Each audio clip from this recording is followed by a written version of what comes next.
Trading की दुनिया में एक ऐसा इंडिकेटर है जिसके बारे में हर बिगिनर को लगता है कि वो समझ चुका है। लेकिन सच ये है कि जो चीज सबसे सिंपल दिखती है उसी के अंदर सबसे ज्यादा गहराई छुपी होती है। लोग कहते हैं आरएसआई 70 के ऊपर गया मतलब ओवरबॉट, नीचे आ जाएगा। लेकिन अगर ये इतना आसान होता तो हर ट्रेडर करोड़पति होता। आज की वीडियो सिर्फ एक एक्सप्लेनेशन नहीं है। आज की ये वीडियो आरएसआई की एक मास्टर क्लास है। आप इसे आरएसआई का पूरा निचोड़, पूरा सार समझ सकते हैं। इस वीडियो के बाद आपको इंटरनेट पर आरएसआई पर और कोई वीडियो देखने की जरूरत नहीं पड़ेगी, क्योंकि मैं वो सारी बातें बताऊंगा जो लोग या तो जानते नहीं या जानकर भी बताते नहीं। और हाँ, आरएसआई जितना छोटा दिखता है उतना छोटा होता नहीं है। यह एक ऐसे इंडिकेटर की तरह है जिसके अंदर हिडन लेयर्स हैं जिनसे स्ट्रैटेजीज बन सकती हैं, ट्रेंड्स पकड़े जा सकते हैं और रिवर्सल्स कंफर्म किए जा सकते हैं। तो चलिए चार्ट खोलिए और शुरू करते हैं एक ऐसी जर्नी जिसमें आरएसआई आपके लिए सिर्फ एक इंडिकेटर नहीं रहेगा। ये आपकी मार्केट लैंग्वेज समझने की एक नई लेंस बन जाएगा। अब अस्यूम कीजिए कि आपके सामने चार्ट खुला हुआ है। हम इंडिकेटर सेक्शन में जाते हैं, आरएसआई लिखते हैं और नीचे एक साफ सा लाइन वाला इंडिकेटर खुल जाता है, 0 से 100 के बीच मूव करता हुआ। लेकिन असली बात शुरू होती है यहां से। आरएसआई का full form relative strength index. ये इंडिकेटर 1978 में एक मैकेनिकल इंजीनियर जे वेल्स वाइल्डर ने बनाया था। और ये वही इंसान हैं जिन्होंने एडीएक्स और पाराबोलाइक एसएआर भी बनाए। मतलब ये आदमी टेक्निकल इंडिकेटर्स की दुनिया के आइंस्टीन हैं। आरएसआई क्यों बनाया गया? ताकि आप प्राइस की स्ट्रेंथ समझ सकें। मतलब पिछले कुछ कैंडल्स में बायर स्ट्रॉन्गर थे या सेलर स्ट्रॉन्गर थे, और आरएसआई कभी भी 0 से नीचे या 100 से ऊपर नहीं जाता। यही वजह है कि यह सबसे स्टेबल मोमेंटम इंडिकेटर है। अब सुनिए, कैलकुलेशन आपको सीखने की जरूरत नहीं, लेकिन समझना जरूरी है। आरएसआई बेसिकली दो चीजों का एवरेज लेता है। एक, पिछले 14 दिनों की एवरेज गेन। दो, पिछले 14 दिनों की एवरेज लॉस। अगर गेन ज्यादा, लॉस कम, आरएसआई ऊपर जाता है।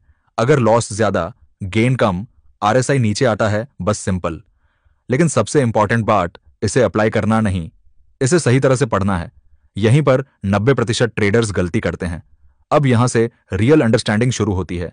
यह लाइन आपको ट्रेंड बताती है। आरएसआई 50 के ऊपर मोमेंटम बुलिश, 50 के नीचे मोमेंटम बेरिश, 50 के आसपास मोमेंटम न्यूट्रल। आरएसआई 50 के नीचे मोमेंटम बेयरिश, मतलब अगर प्राइस साइडवेज भी चल रहा हो। लेकिन आरएसआई 50 के ऊपर है, बायर्स स्ट्रॉन्गर हैं। और अगर आरएसआई 50 के नीचे है, सेलर स्ट्रॉन्गर हैं। यही वह जगह है जहां मार्केट बर्नर्स को फंसाती है। लोग सोचते हैं आरएसआई 70 के ऊपर मतलब ओवरबॉट अब गिरने वाला है। पर सच क्या है? आरएसआई 70 को क्रॉस करना मतलब स्ट्रेंथ इतनी स्ट्रांग है कि प्राइस और भी ऊपर जा सकता है। आरएसआई 70 के ऊपर जाते ही शॉर्ट कर देना, यह ट्रेडिंग नहीं, गलत फहमी है। ओवरबॉट तब माना जाता है जब आरएसआई 70 से नीचे वापस आए, सिर्फ ऊपर जाने से नहीं। यह फर्क छोटे ट्रेडर्स को हर महीने हजारों रुपए का नुकसान कराता है। यहां भी वही गलती, लोग समझते हैं आरएसआई 30 से नीचे मतलब ओवरसोल्ड, अब बाउंस आएगा। नहीं, ओवरसोल्ड तब होता है जब आरएसआई नीचे जाने के बाद वापस 30 के ऊपर आए। सिर्फ नीचे जाने से नहीं, प्राइस नीचे गिरती है, आरएसआई 30 के नीचे जाता है और लोग अपोजिट डायरेक्शन में ट्रेड ले लेते हैं क्योंकि उन्हें लगता है अब रिवर्स होगा। पर ट्रूथ यह है कि आरएसआई 30 के नीचे जाते ही स्टॉक और भी तेजी से गिर सकता है। अब आते हैं आरएसआई के उस हिस्से पर जहां ज्यादातर ट्रेडर्स सबसे ज्यादा लॉस खाते हैं, क्योंकि उनको डाइवर्जेंस का असली मीनिंग समझ में नहीं आता। स्क्रीन पर चार्ट देखें, प्राइस नीचे जा रहा है, लोअर लोज बना रहा है, लेकिन आरएसआई ऊपर की तरफ हायर लोज बना रहा है। अब यहां एक बिगिनर यह सोचता है कि अरे प्राइस गिर रहा है, बेच दो। लेकिन प्रोफेशनल ट्रेडर्स सिर्फ प्राइस नहीं देखते, वो स्ट्रेंथ देखते हैं, और स्ट्रेंथ आरएसआई बता देता है।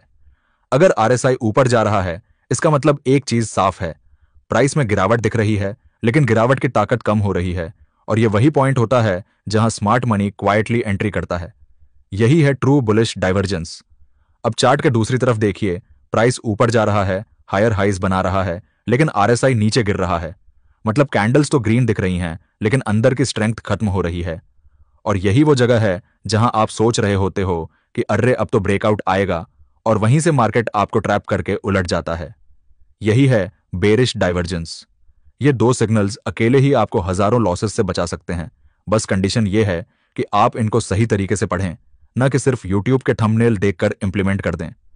दुनिया का सबसे कॉमन मिस्टेक है डाइवर्जेंस देखकर तुरंत ट्रेड लेना। आरएसआई डाइवर्जेंस एक सिग्नल है, एंट्री नहीं। आपका काम डाइवर्जेंस देखकर एक्साइटेड होना नहीं है, बल्कि समझना है कि मार्केट के अंदर क्या चल रहा है। डाइवर्जेंस मतलब प्राइस ऑपोजिट जाना शुरू कर सकता है, लेकिन कब शुरू करेगा, किस कैंडल के बाद? क्या स्मार्ट मनी ने कंफर्म किया? क्या वॉल्यूम आया? क्या कोई बुलिश या बेरिश कैंडल पैटर्न क्रिएट हुआ?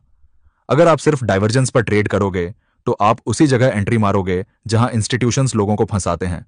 डाइवर्जेंस के बाद कब एंट्री करनी है, यह बात आगे मैं आपको चार्ट पर समझाऊंगा, क्योंकि यहीं पर आपकी पूरी सटीकता बदल सकती है। अब मान लीजिए आपको चार्ट पर बुलिश डाइवर्जेंस दिख गया। Perfect, price falling, RSI rising. But इस टाइम आपको सिर्फ डाइवर्जेंस नहीं देखना है, आपको यह देखना है कि क्या मार्केट ने बॉटम पर कोई की कैंडलस्टिक सिग्नल दिया है या नहीं। Hammer, bullish engulfing, tweezer bottom, morning star, कुछ भी।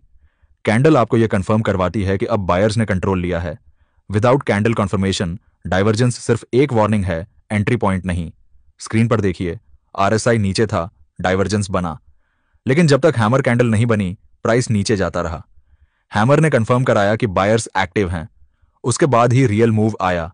यही डिफरेंस है रिटेल और प्रोफेशनल ट्रेडर में। रिटेल डाइवर्जेंस देखकर एंट्री मारेगा, professional divergence plus candle plus volume को कंबाइन करेगा, और इसी कॉम्बिनेशन से बनती है परफेक्ट एंट्री। अब आते हैं आरएसआई के सबसे पावरफुल और सबसे मिसअंडरस्टूड कॉन्सेप्ट पर, multi time frame strength reading. एक प्रोफेशनल ट्रेडर कभी भी केवल 5 मिनट या 15 मिनट की आरएसआई देखकर ट्रेड नहीं मारता। वो पहले मंथली देखता है ताकि लॉन्ग टर्म ट्रेंड पता चले। मंथली में आरएसआई अगर 50 के ऊपर है तो इसका मतलब होता है index strong long term bullish momentum में है। उसी इंडेक्स को अगर वीकली पर देखें और वीकली आरएसआई भी 50 से ऊपर है तो इसका मतलब है कि इंटरमीडिएट ट्रेंड भी बुलिश है। अब जब आप अंदर आते हो डेली या इंट्राडे टाइम फ्रेम्स पर, तो आपकी एक्यूरेसी अपने आप बढ़ जाती है, क्योंकि आप उस स्टॉक में ट्रेड कर रहे हो जो लॉन्ग टर्म स्ट्रांग है, और आप सिर्फ छोटे टाइम फ्रेम्स पर डाइप ढूंढ रहे हो।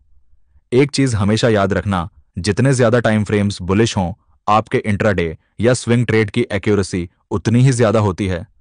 अब एक एग्जांपल लेते हैं। इमेजिन करो कि किसी स्टॉक का मंथली आरएसआई 70 के ऊपर है, मतलब बहुत strong long term trend. Weekly RSI भी 60 से 70 के बीच चल रहा है, मोमेंटम अभी भी स्ट्रांग। डेली में आरएसआई 40 से 50 पर डाइपी दे रहा है, मतलब टेम्परेरी पुलबैक। अब इंट्राडे चार्ट पर आरएसआई ओवरसोल्ड आएगा, मतलब यहां स्मार्ट एंट्री है। आप देख रहे हो, मंथली और वीकली ट्रेंड आपको डायरेक्शन देते हैं, डेली आपको पुलबैक देता है और इंट्राडे आपको एंट्री देता है। रिटेल ट्रेडर सिर्फ इंट्राडे आरएसआई ओवरसोल्ड देखकर एंट्री मार देता है, फिर लॉस होता है और बोलता है आरएसआई काम नहीं करता। प्रोफेशनल आरएसआई ट्रेंड हायरार्की का वेट करता है और इसी कारण जीतता है। अब आते हैं आरएसआई पैटर्न्स पर। आपने देखा होगा लोग आरएसआई में डबल टॉप और डबल बॉटम दिखाते हैं, लेकिन ज्यादातर लोग इसको गलत जगह ढूंढते हैं। आरएसआई में डबल बॉटम तभी मीनिंगफुल है जब आरएसआई 30 के नीचे गया हो, ओवरसोल्ड जोन में।